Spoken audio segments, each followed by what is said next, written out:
247 राखीव विधानसभा मतदारसंघात रॉकी बंगाळे या नावाची जोरदार चर्चा गावभेट दौऱ्याच्या माध्यमातून पिंजून काढत आहेत संपूर्ण मतदारसंघ। यावेळेस मोहोळ मतदारसंघाचा आढावा घेत असताना पत्रकारांशी साधलेल्या संवादात रॉकी बंगाळे म्हणाले की मोहोळच्या आरोग्याबाबतीत जर बोलायचं राहिलं तर जे रुग्णालय करणार होते त्याचा निधी आणला, हे आणला, ते आणला म्हणून गाजावाजा केला गेला, ते रुग्णालयही झालं नाही। ठीक आहे, जे काय थोडेफार हॉस्पिटल चालू आहेत तिथं चालू आहेत तर ते हॉस्पिटलमध्ये स्टाफ नाही, लोकांना उपचार घेता येत नाही, एवढा भयानक त्रास होतोय, त्यांना सगळ्यांना सिव्हिल हॉस्पिटलला यावं लागतं। गोरगरिबा जनतेचं तुम्ही स्वास्थ्य नीट ठेवू शकत नाही तर तुम्ही कुठले आमदार? अजून एक सांगायचं जर झालं तर क्रीडा संकुलचा जो मुद्दा आहे, कुठं निस्ता घोषणाच झालेत। आता परवाच मी तुम्हाला सांगितलं की 2700 कोटीचा निधी, आता काल परवाच मला कळलं की आता तो निधी आता 3000 कोटीचा झाला आहे। म्हणजे 300 कोटीनं निधी वाढतोय पण विकासच दिसत नाही। नक्की विकास हरवला आहे का आमदार हरवला आहे हेच मला कळले नाही। तुम्ही आता मी तुम्हाला सांगायची गरज नाही दादा, तुम्ही मोहोळ शहरामध्ये बघा काय रस्त्याची अवस्था आहे का ड्रेनेज?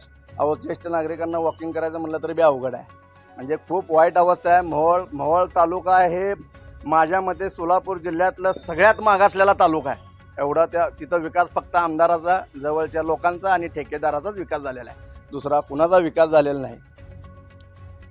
मोहोळ मतदारसंघामध्ये खरं तर आतापर्यंत अनेक गावांमध्ये मोहोळ मतदारसंघातील सर्वच गावे गावभेट दौऱ्याच्या माध्यमातून तुम्ही कव्हर केलात।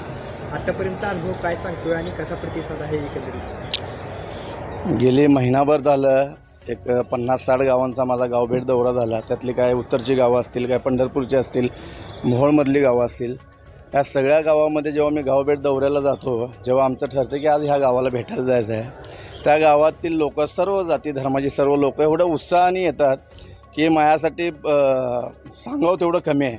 म्हणजे एवढा रिस्पॉन्स, एवढं मला असं वाटतं की मी माझ्या स्वतःच्या घरी जातो आहे का। ज्या गावभेट दौऱ्यामध्ये लोकांचा प्रतिसाद मिळतो आहे, रॉकी बंगाळे आम्हाला तुम्हीच उमेदवार पाहिजे, असं काम करणाराच आम्हाला उमेदवार पाहिजे, असं सगळ्याकडून उत्साह मिळतो। आणि मी म्हणण्यापेक्षा माझं तुम्हाला सांगणं आहे की तुम्ही पत्रकारितेमध्ये तुमचं एवढं वर्ष आयुष्य गेले, तुम्हीसुद्धा माझा काय रिस्पॉन्स आहे लोकांबद्दल, लोकांचं माझ्याबद्दल काय मत आहे हे तुम्ही स्वतः पण विचारून घ्या।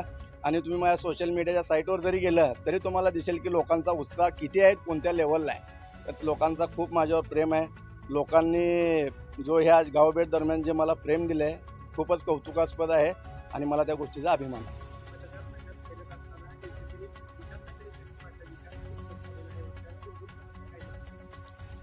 आता मोहोळच्या संदर्भात जर बोलायचं झालं, मोहोळमध्ये फिरत असताना मोहोळ मतदारसंघात मी बघितलं की मागच्या वेळेस मी तुम्हाला सांगितलं की रस्ते खूप खराब आहेत, रस्त्यात खड्डा आहे का, खड्ड्यात रस्ते, हा प्रश्न मी तुम्हाला सांगितला।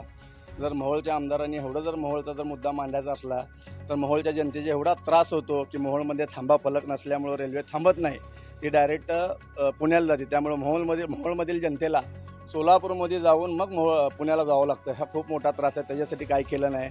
75 वर्ष झाले देशाला स्वातंत्र्य होऊन मोहोळ मतदारसंघात ग्रॅज्युएटच्या पुढं शिक्षण नाही, तिथल्या मुलींना तिथले जे युवक आहेत त्यांना शिक्षणासाठी पुणे, सोलापूर इकडे तिकडे इंजिनिअरिंगला शिकायला जावं लागतं। मुलींना तर काय मुलीला शक्य होतं पण काय मुलीला, प्रत्येक मुलीला बाहेर जाऊन शिकणं सोपं नाही, त्याच्यामुळे मुली शिक्षणापासून वंचित राहतात, त्याच्यासाठी काय केलं नाही। अजून सांगायचे एवढे गंभीर प्रश्न आहे, तिथला बेरोजगारीचा मुद्दा एवढा आहे की सांगावं तेवढं कमी आहे। मी जर माझ्या सगळ्यांच्या आशीर्वादाने जर मी आमदार झालो तर MIDCमध्ये जास्तीत जास्त कंपन्या आणून युवकांना तिथं कसा रोजगार उपलब्ध करून देता येईल एवढं मी तिथं करण्याचा प्रयत्न केला। तुम्ही शेताचा प्रश्न बघा, 2 मिनटं घेतो तुमचे, तुम्ही शेताचा प्रश्न बघा। मोहोळ थोडं गाव शहराचा भाग सोडला किती तर गावामध्ये आहे की तिथं पाण्याची सोय नाही, शेतीमध्ये पाणी पोचू शकत नाही, एवढी वाईट अवस्था आहे। MSEBची लाईट बिल, वीज, एवढं खूप वाईट अवस्था आहे की MSEB वर्गातले अधिकारी सावकारसारखं शेतकऱ्यांना पिटतात, त्याच्याकडे आमदार लक्ष देत नाही। आमदारचं काम काय, फक्त टक्केवारी, दुसरं काय कामच नाही। तर मोहोळ मतदारसंघामध्ये खूप म्हणजे भयानक प्रश्न आहेत। काय गावात तर ST जात नाही, तिथल्या लोकांना जाण्या येण्याचे खूप प्रश्न आहेत। ज्या मुली प्रवास करतात त्यांच्यासाठी संरक्षण कसं देता येईल याच्यासाठी मी 100% प्रयत्न करीन। असं बघायला गेलं तर मोहोळ मतदारसंघामध्ये हा विकासच झाला नाही।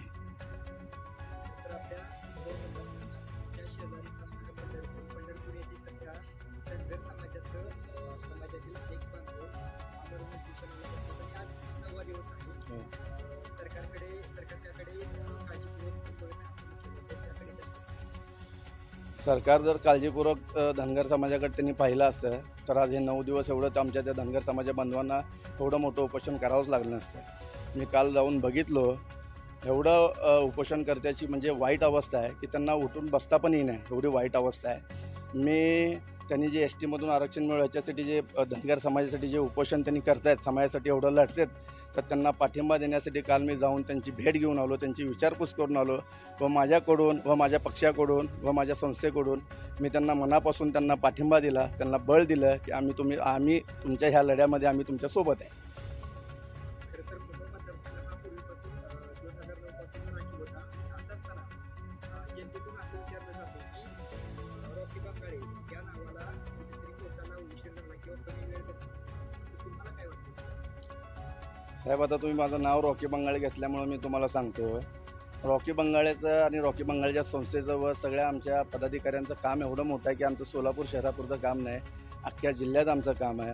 मोहोळ मतदारसंघातून मला अनेक वेळा फोन येतात. कुणाला सिव्हिल हॉस्पिटलची अडचण असते, कुणाला बँकेच्या लोकांचा त्रास झालेला अडचण असते, कुणाला जिल्हा परिषदमध्ये काम असतं. अशा भयंकर अडचणी मला मोहोळकर घेऊन फोन करतात. आता त्या सगळ्याच लोकांचे मी असं सांगू शकत नाही की मी सगळ्यांच्या ह्याचा फोन आलता, त्याचा फोन आलता. मी मोहोळकरांची भरपूर कामं केलेत आणि त्यांचा आशीर्वाद मला आहे आणि त्यांच्या आशीर्वादामुळंच आज मी मोहोळ मतदारसंघामध्ये उतरलो, एवढं मी तुम्हाला स्पष्टपणे सांगतो.